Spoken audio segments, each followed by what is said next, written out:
BJP का चुनावी राज्यों पर फोकस। हरियाणा, महाराष्ट्र और झारखंड में विधानसभा चुनाव के मद्देनजर विशेष ध्यान। 3 राज्यों में इस साल के अंत तक होंगे विधानसभा चुनाव। हरियाणा और महाराष्ट्र में बीजेपी के नेतृत्व वाले एनडीए की सरकार।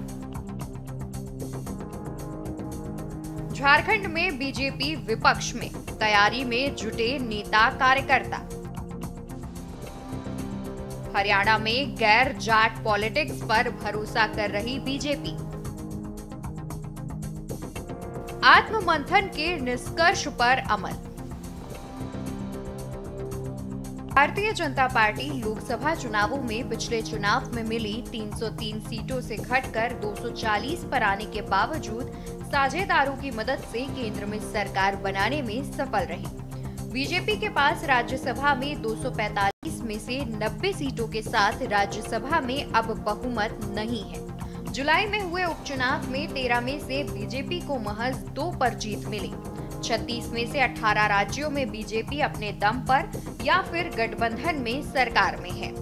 लोकसभा चुनाव के परिणाम के बाद अब क्षेत्रीय नेताओं और कार्यकर्ताओं को सशक्त बनाने की वकालत होने लगी है। सामाजिक और आर्थिक मुद्दों पर ध्यान केंद्रित करने की नसीहत दी जा रही है। पार्टी आलाकमान भी आंतरिक समीक्षाएं कर रहा है। बीजेपी अपने संदेश और प्रचार के तरीके को भी सुधार की योजना बना रही है। खराब प्रदर्शन को लेकर यूपी तलब।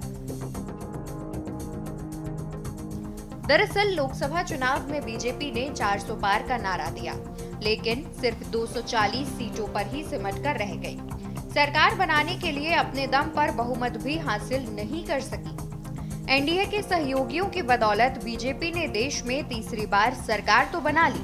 वहीं खराब प्रदर्शन को लेकर सबसे पहले उत्तर प्रदेश यूनिट से रिपोर्ट तलब की गई। UP BJP chief Bhupendra Chaudhary ने पार्टी आलाकमान से मुलाकात की और 15 पेज की अपनी रिपोर्ट सौंप दी। इस रिपोर्ट में 40,000 कार्यकर्ताओं का फीडबैक होने का दावा किया गया है। इस रिपोर्ट में कार्यकर्ताओं के असंतोष और प्रशासन की मनमानी को हार की प्रमुख वजह बताया गया है। ऐसी खबरें हैं कि रिपोर्ट में आरक्षण में विसंगतियों, ठेके पर नौकरियों का भी जिक्र किया गया है। हरियाणा का क्या है सियासी गणित? बीजेपी को एंटी इनकम्बेंसी का सता रहा डर। किसान और जाट वोटर्स बीजेपी से नाराज। लोकसभा चुनाव में बीजेपी को मिला बड़ा झटका।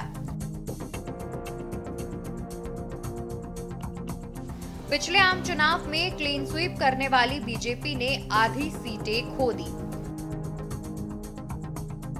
10 में से 5 लोकसभा सीटों पर ही जीत मिली। बीजेपी को 46.11% और कांग्रेस को 43.67% वोट मिले। विधानसभा चुनाव के मद्देनजर पार्टी का ब्राह्मण कार्ड। मोहनलाल बड़ौली को नया प्रदेश अध्यक्ष बनाया। हरियाणा के प्रदेश प्रभारी डॉक्टर सतीश पुनिया जाट चेहरे हैं। ओबीसी और ब्राह्मण समुदाय को मिलाकर करीब 35% वोटर्स हैं।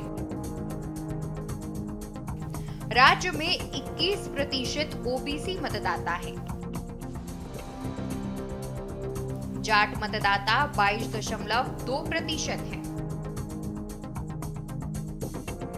करीब 20% दलित आबादी। आपको बता दें कि इस साल के अंत तक हरियाणा, महाराष्ट्र और झारखंड में विधानसभा चुनाव होने जा रहे हैं। हरियाणा और महाराष्ट्र में बीजेपी के नेतृत्व वाले एनडीए की सरकार है। झारखंड में बीजेपी विपक्ष में है। बीजेपी ने अब इन चुनावी राज्यों में फोकस बढ़ा दिया है। पिछले दिनों में कुछ ऐसे फैसले लिए गए जो सीधे तौर पर चुनाव से जोड़कर देखे जा रहे हैं। हरियाणा में आगामी विधानसभा चुनाव से पहले बीजेपी को ओबीसी पर फोकस करते देखा जा रहा है। चूंकि यहाँ किसान और जाट वोटर्स को बीजेपी से नाराज माना जा रहा है, ऐसे में बीजेपी गैर जाट पॉलिटिक्स पर भरोसा कर रही है और आलाकमान ने ओबीसी समुदाय के नेताओं को बड़ी जिम्मेदारियां देकर विजन भी साफ कर दिया है।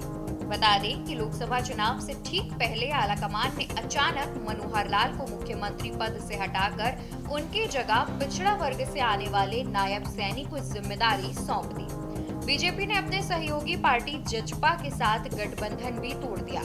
पार्टी को उम्मीद थी कि लोकसभा चुनाव में इसका फायदा मिलेगा, हालांकि नतीजे आए तो बड़ा नुकसान झेलना पड़ा। पिछले आम चुनाव में हरियाणा में क्लीन स्वीप करने वाली बीजेपी ने आधी सीटें खो दी, यानी 10 में से 5 लोकसभा सीटों पर ही जीत मिल सकी। बीजेपी को यहाँ 46.11% और कांग्रेस 43.67% वोट मिले। इस झटके के पीछे एंटी इनकम्बेंसी फैक्टर एक बड़ी वजह बताई गई। संगठन इसे सबक के तौर पर ले रही है। पश्चिम बंगाल में हिंदुत्व कार्ड। आपको बता दें कि पश्चिम बंगाल में बीजेपी नेता शुभेंदु अधिकारी ने एक चौंकाने वाला बयान दिया। शुभेंदु ने कहा कि बीजेपी को सबका साथ सबका विकास नारा बदल देना चाहिए।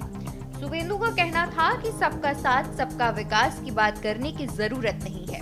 शुभेंदु का कहना था कि जो हमारे साथ हम उसके साथ, सबका साथ सबका विकास बंद करो, हमें अल्पसंख्यक मोर्चे की भी जरूरत नहीं है।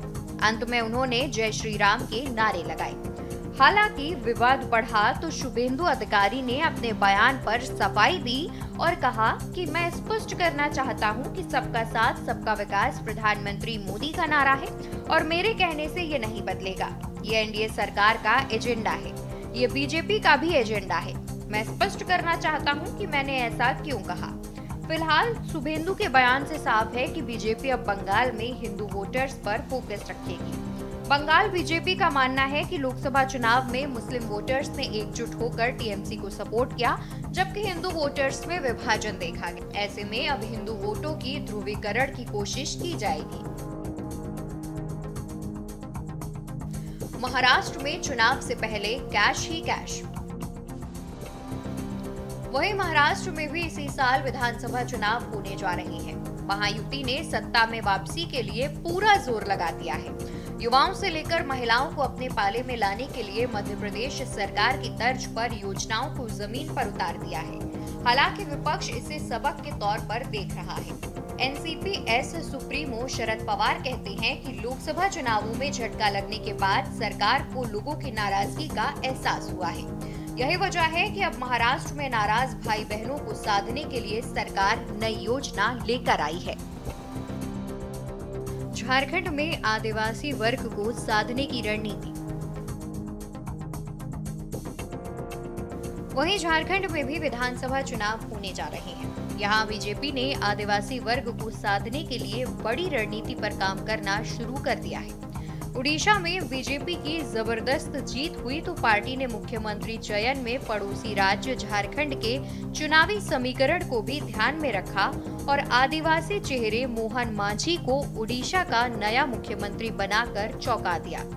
राजनीतिक विश्लेषकों ने ये भी स्वीकार किया कि उड़ीसा में नए सीएम चुने जाने का झारखंड कनेक्शन है, क्योंकि बीजेपी के लिए अगली चुनावी परीक्षा झारखंड और महाराष्ट्र के विधानसभा चुनाव से भी है।